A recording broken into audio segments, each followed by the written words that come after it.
Hi everyone, মই মামুন মোৰ অন্য এটা ভিডিঅ'লৈ স্বাগতম জনাইছোঁ। আজি ৰাতিপুৱা সোনকালে উঠিলোঁ, সেইকাৰণে ভাবিলোঁ মৰ্ণিং ৱাক কৰি আহোঁ বুলি।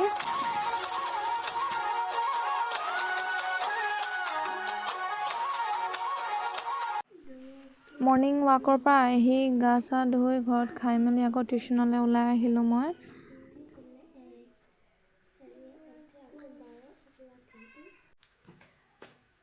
টিউশ্যনৰ পৰা আহিলোঁ, আহি ভাত খাই মেলি এতিয়া বহি আছোঁ।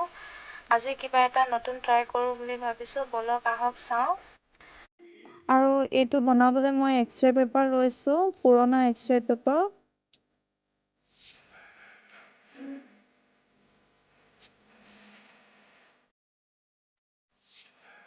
আৰু এইটো এনেকৈ পাতল পাতলকৈ কাটি লওঁ মই। ভিডিঅ'টো স্কিপ নকৰাকৈ আপোনালোকে শেষলৈকে চাই থাকক।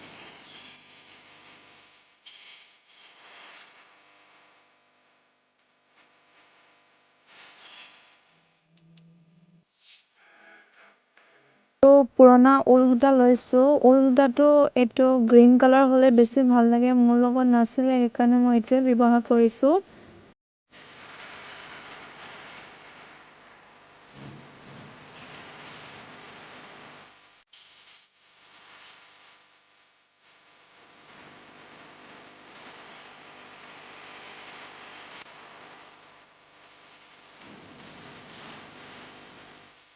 এইটো কৰি হৈ গ'ল আৰু দুটামান ষ্টেপ আছে, তাৰপিছত কমপ্লিট হ'ব। আৰু তাৰ আগতে মই সেইটো কৰাৰ আগতে মই ভাত খাই লওঁ, বহুত ভোক লাগিছে। আজি মাংসটো মায়ে অলপ বেলেগ ধৰণে বনাইছে। ইয়াত মছলা ব্যৱহাৰ কৰা নাই, মান ধনিয়া, নৰসিংহ, আদা, ৰচুন, জালুক ব্যৱহাৰ কৰিছে।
চাই যদি আপোনালোকে ভাল পাইছে তেনে please like comment share and subscribe কৰি দিব। Thank U.